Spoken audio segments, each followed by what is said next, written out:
Welcome to the live racing part of Wide World of Sports, and we've got the Expressway Stakes coming up, a weight for age Group 2 race, and a very, very good field indeed. Now, trainer Bill Mitchell, who prepares From the Planet, went to the stewards after the running of race 2 and requested permission to scratch the horse from this upcoming race.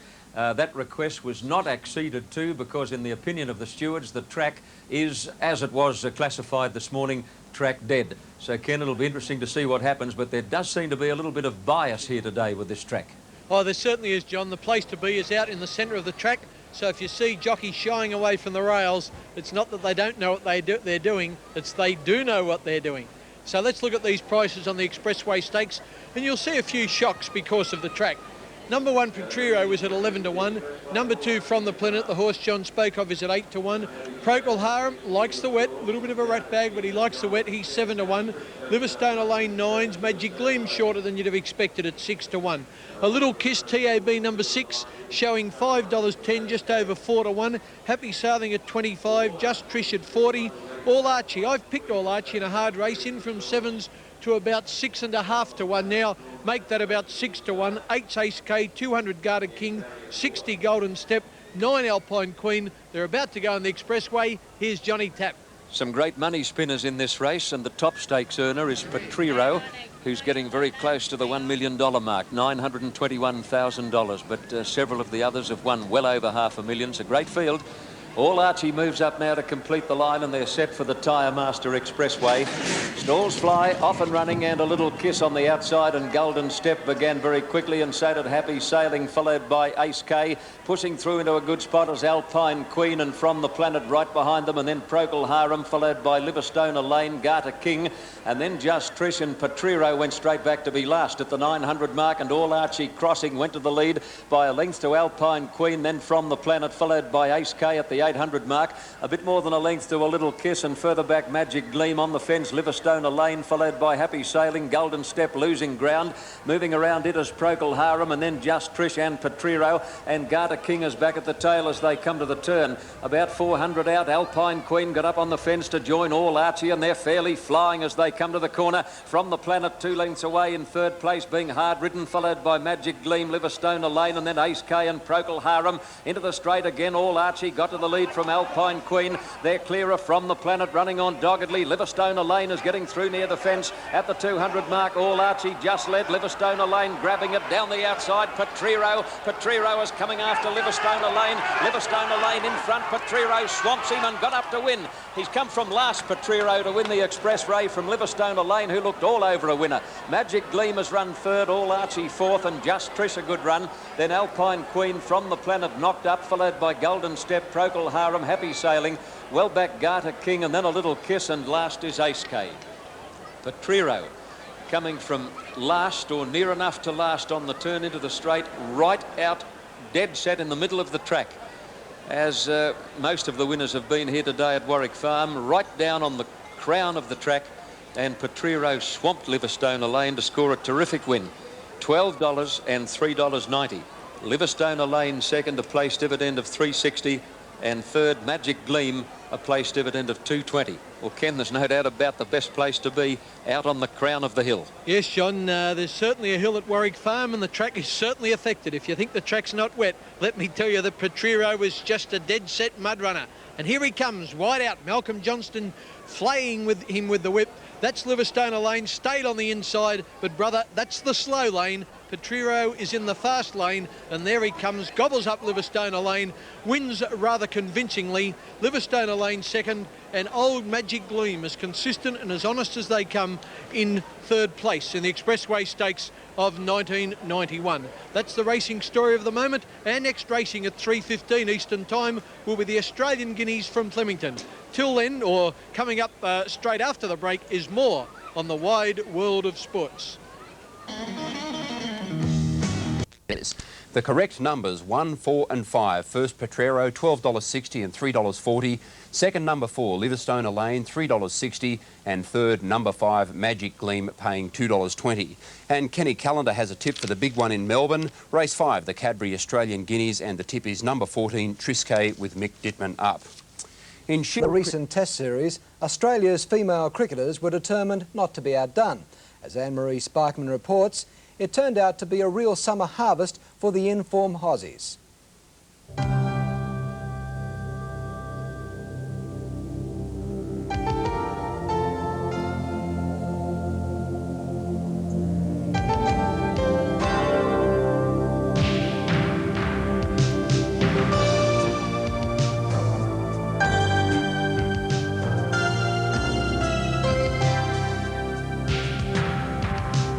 The baggy green cap is sitting pretty.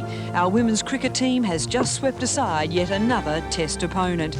Number one in the world, their decade of dominance has gone largely undeclared.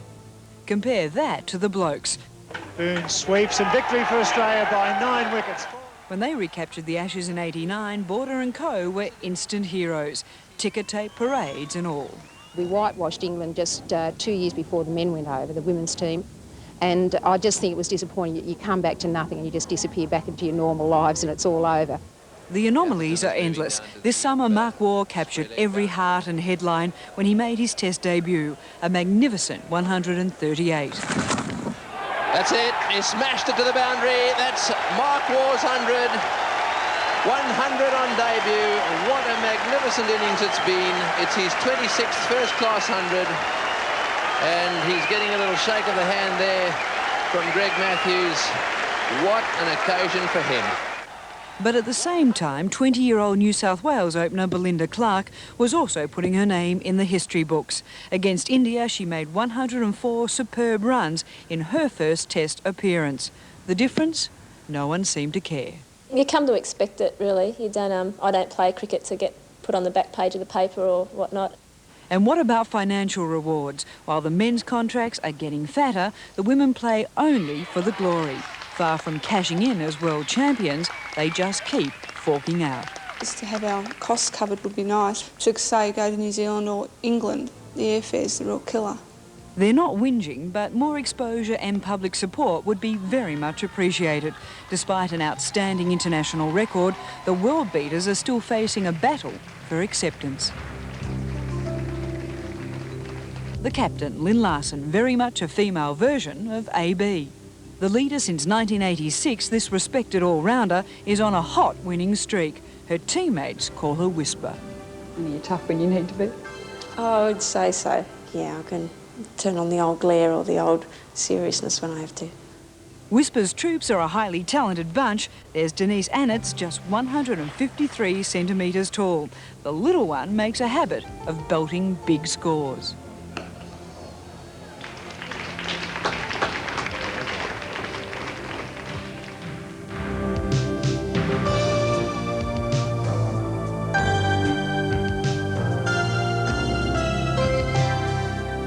And who's going to tell Zoe Goss that women can't cut it? The statuesque speed bowler from the West just can't get enough cricket. Then there's the Dennis Lillee protege, Debbie Wilson, the pace bowler who's been timed at 120 kilometres an hour. That's fast by any standards. As a fast bowler, are the women mean like the Dennis Lillee? Yes, very much so. They, you know, the bowl short, bowl to, well, you know, bowl to hurt people. Well, if they don't get them out, you've got to get them out somehow. Which brings us to the subject of femininity. Why do women choose to play cricket in the first place? I had an older brother who didn't like playing with dolls, so it was either play cricket and football with him or I was just a deprived child. I just couldn't play anything. Fair answer, but the critics still say it's all a bit butch, to use their vernacular. In lots of ways, there's a lot of style and grace. Women, as they say, women put grace into cricket. Well, I think that anyone that really watched it and probably compared the traditional women's sports would say that ours is probably more ladylike than running around elbowing or hitting people with sticks or whatever. So that's always my response to them. I don't know that they go away convinced, but I'm doing my best. We shouldn't forget that women have been wielding the willow since 1745. In fact, the Women's Cricket Council claims it was a member of the fairer sex who invented the overarm action. Surely, nearly 150 years later, women cricketers should have gained acceptance. A lot of the comments come from men that aren't really playing as well as the women play, and it's just basically an ego thing, and they a little bit disappointed they're not quite as good.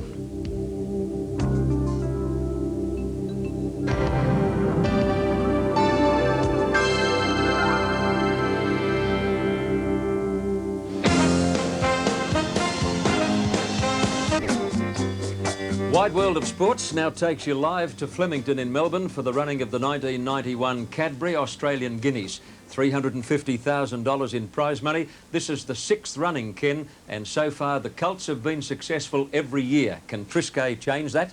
I think she can, John. I think she'll win. She's a hot pot. She's a short-priced favourite, about 5-4 on the totes throughout Australia. Here's your approximate tote dividend. Remember, dividends can vary from state to state.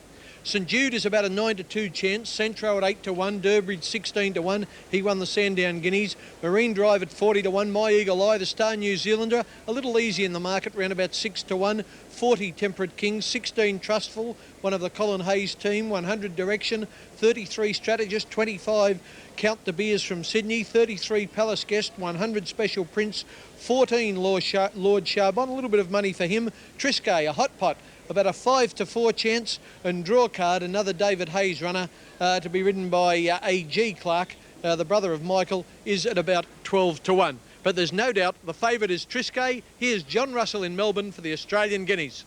Beers.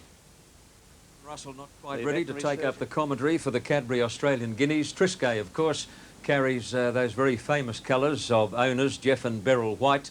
White with a purple star, purple hoop sleeves and a white cap.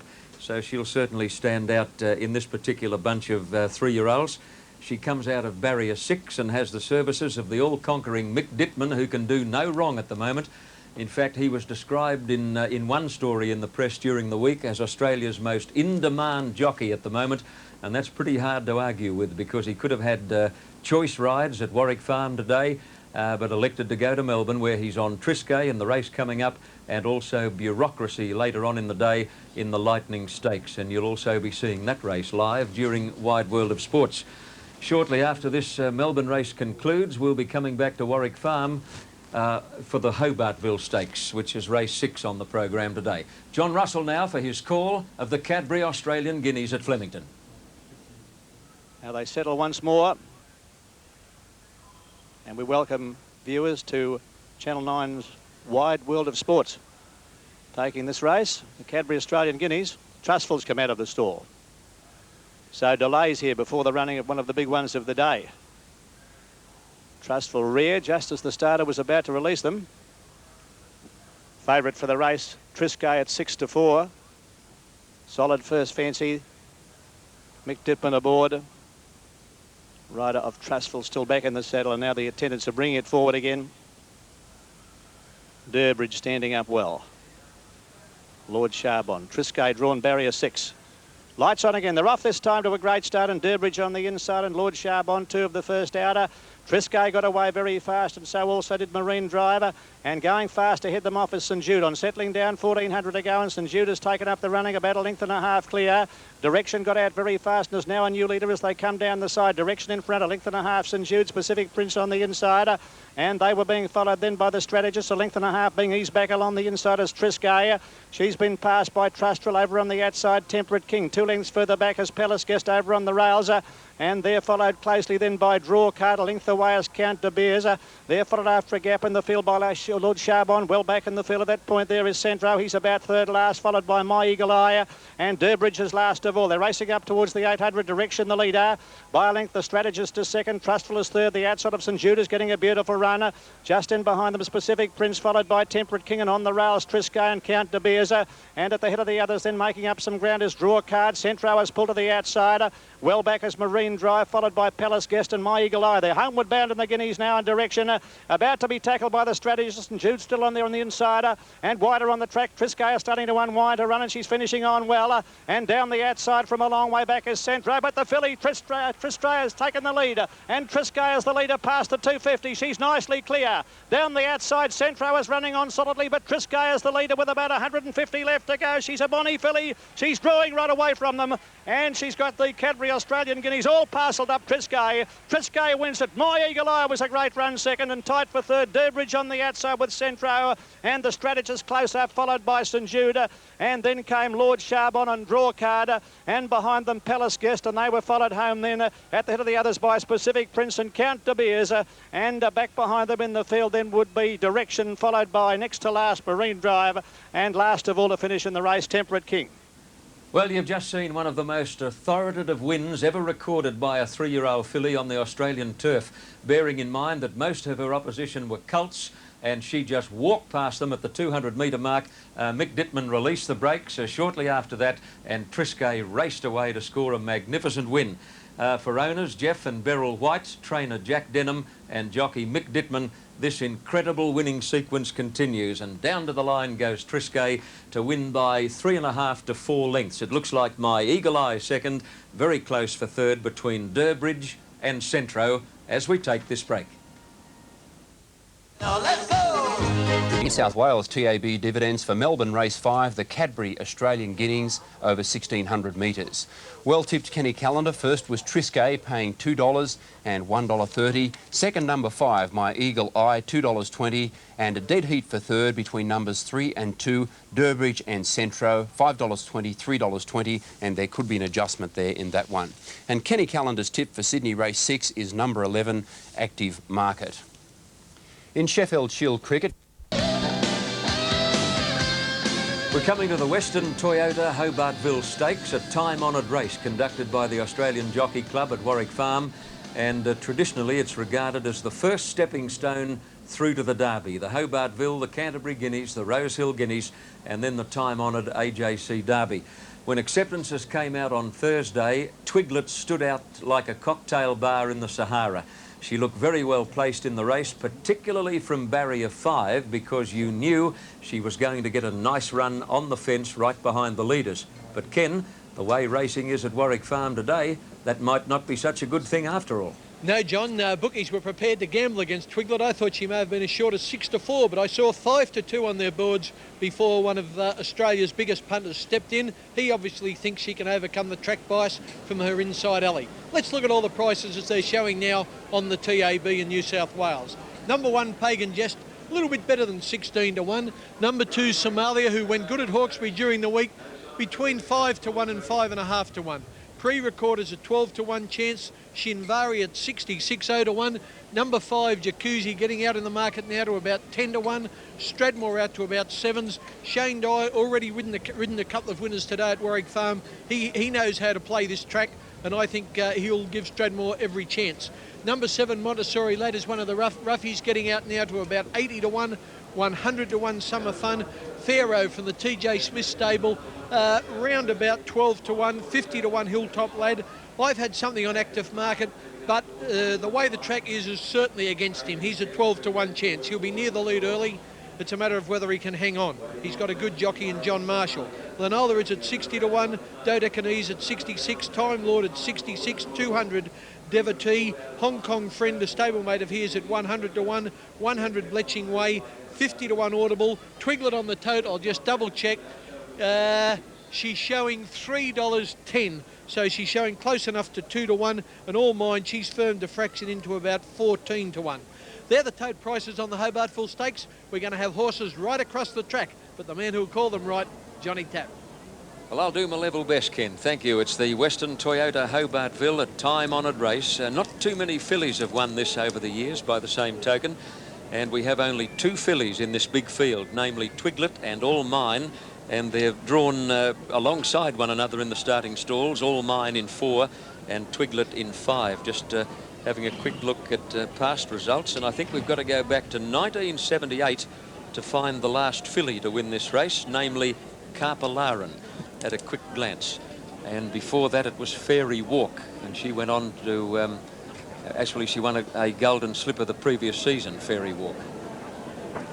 Now they're about right. Time Lord and Dodecanese moving up towards the outside of the field, and the starter Bill Cooper is on his way across to the rostrum now. They look to be about set. Pharaoh drawn right off the track.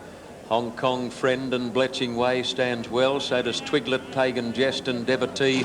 Summer Fun stands up squarely, and there's the light flashing on top of the stalls. Shinvari is well behaved, but the gates open, they're off and running, and Twiglet near the inside is one of the first out. Wider out, Pharaoh began very quickly. Lanola being hard ridden out of the gate, followed by Bletching Way. Audible is in a prominent spot, and Active Market striding through to join those leaders, followed closely then by Summer Fun, and then Pre-Record and Shinvari, followed by Devotee. All Miners midfield near the fence, and then Montessori Lad. Stradmore can't go with them early. A long way back, Hong Kong Friend. A gap then to Pre-Record, followed by Somalia, Dodecanese, and back last is Time Lord. To the 800 mark in the Hobart Bill and Summer Fun just led Pharaoh. A length away, Jacuzzi third, followed by Active Market, out deep Lanola, and then Twiglet, followed by Pagan Jest, who's very wide. On the fence, Devotee, and behind those Pre-Record and Bletching Way, All Mine being hard ridden at the 600 mark.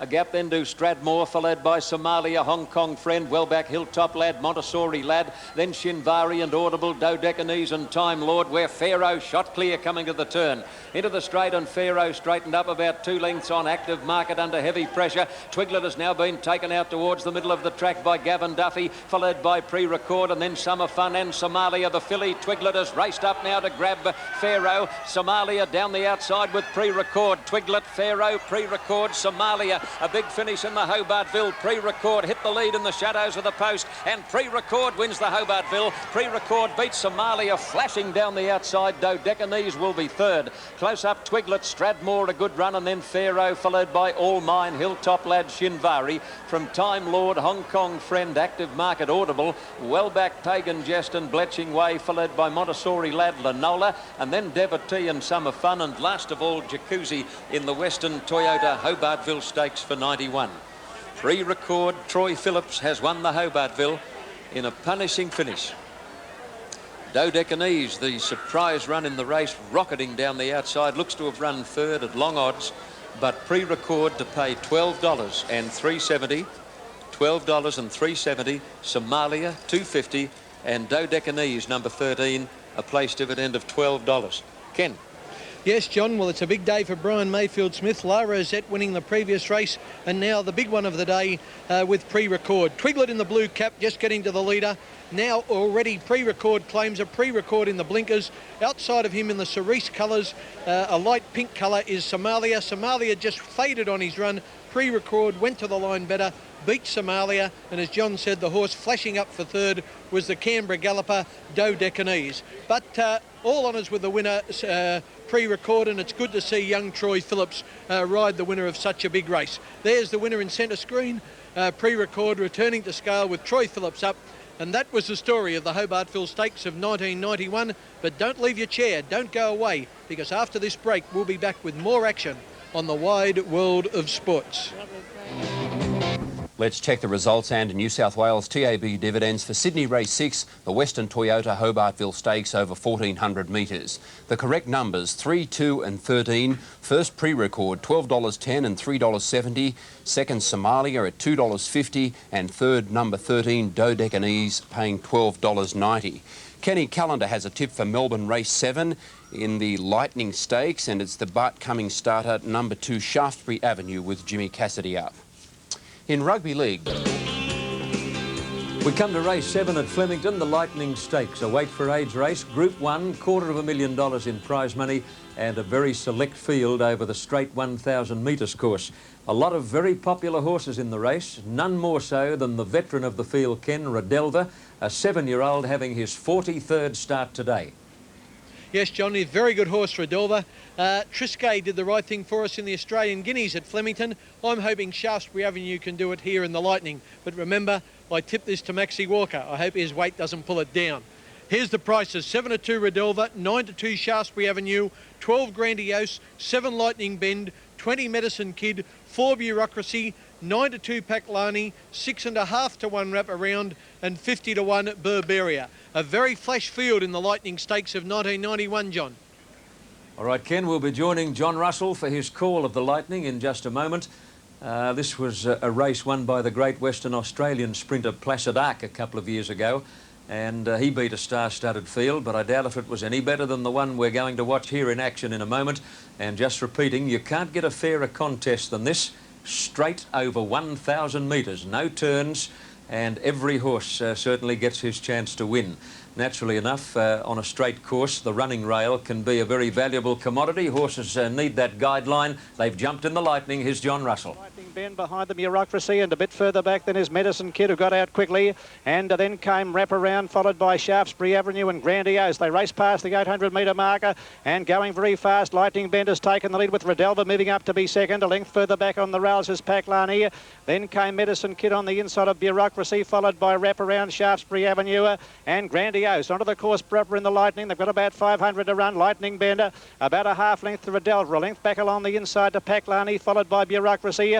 Deeper on the track then is Wraparound, Medicine Kid behind them, Burberry, Shaftesbury Avenue and Grandiose as they come down towards the 300. Lightning Bend is the leader, being tackled by Bureaucracy. Redelva is now under pressure.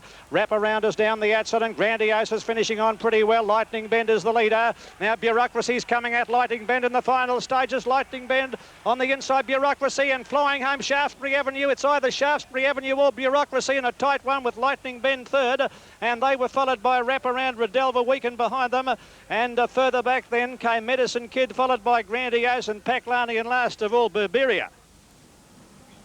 Well, you could have thrown a blanket over 5 or 6 horses in the last 200 metres there, and it just goes to prove what an evenly balanced bunch they were.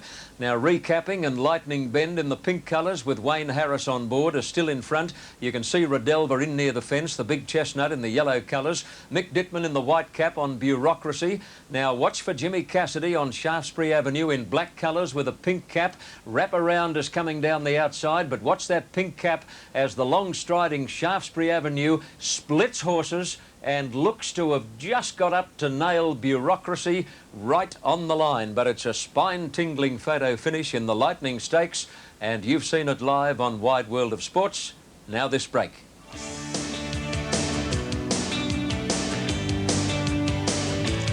Photo for third. Number 2, Shaftesbury Avenue, Kenny Callender's tip, incidentally, $5.40 and $2. Second, number 6, Bureaucracy, paid $1.60, and just repeating a photo for third place. In Shield cricket, Victoria... Better Loosen Up again showed the qualities of a champion when he downed a gallant Vo Rogue in today's Blamey Stakes at Flemington. It was his first run since winning the Japan Cup and proved he was on target for a big autumn. Triscay, who won the Guineas, and Shaftesbury Avenue, the Lightning, both passed the $1 million mark in prize money. The first on the program, and Did He Do It, freshened up from a short break, was back from 9-2 into 5-2 in favourite, and it was the first of a double for Jim Cassidy and Rick Horlacy. The second went to Mantelpiece at 14-1, and he could go right on this autumn. It was an excellent win, second up from a spell, and has won 8 out of 16. The third, and a highly impressive victory to Lady Purpose, heavily backed into 10-9 and favourite, and showed plenty of quality, first up from a spell. Race 4, this went to Rookaria at the good odds of 8-1, fought back after being headed by the favourite, and has now won 3 of its past 4. Triscay was at her dazzling best in the Guineas. 300 and Triscay swept to the front. She got a half a length in front of St Jude, who's trying very hard, and then a gap to Centro. And the strategist, it's Triscay in front though, holding St Jude at bay. This Bonnie filly dashes away in the last 100. Triscay full of running, bolts in. Triscay wins it by about 3 eased up. My Eagle Eye has got up to run second, a photo third, Durbridge and Centro from the... Triscay, the first filly to win the race, and she did it in style. The Blamey now, Vo Rogue made play. The question was, could Better Loosen Up make it in time? About 6 lengths in front of Better Loosen Up, giving chase, and then Kingston Rule. 200 left to go. Vo Rogue's 3. Better Loosen Up is trying very hard, and he's inch by inch coming at Vo Rogue. Vo Rogue by 3/4 with 100 to go. Better Loosen Up's level. Better Loosen Up takes the lead and wins it by a neck to Vo Rogue. What a race. 5 lengths, Kingston Rule third. A great win, and he does belong in the champions bracket. Vo Rogue certainly lost no admirers. The Lightning had all the quality sprinters in the land, and what a finish. And then Wraparound and Shaftesbury Avenue without a lot of room from Grandiose. Still Lightning Bend in front of Bureaucracy, who's coming now. And Wraparound is finishing quickly. Lightning Bend and Bureaucracy, Wraparound and Grandiose. And Shaftesbury Avenue's flown. Shaftesbury Avenue flew in the last few metres of the race, and I think he's got up to beat Bureaucracy. And third a photo, Lightning Bend is there on the rails and Wraparound. Shaftesbury Avenue, having his first start at 1,000 metres and first up from a spell, gave Bart Cummings his 6th Lightning win and passed $1 million in prize money. And the last went to Clint at 7-1, ridden by Greg Childs, and the pair have combined to win their last 3 starts. Daily double today, 14-2, 15.45. The extra 7 and 8, 71.65. Quaddie, there it is, 8, 5, 1 and 2. 178.20, just getting ahead of herself there. There's a quad extra, 14.125, 100.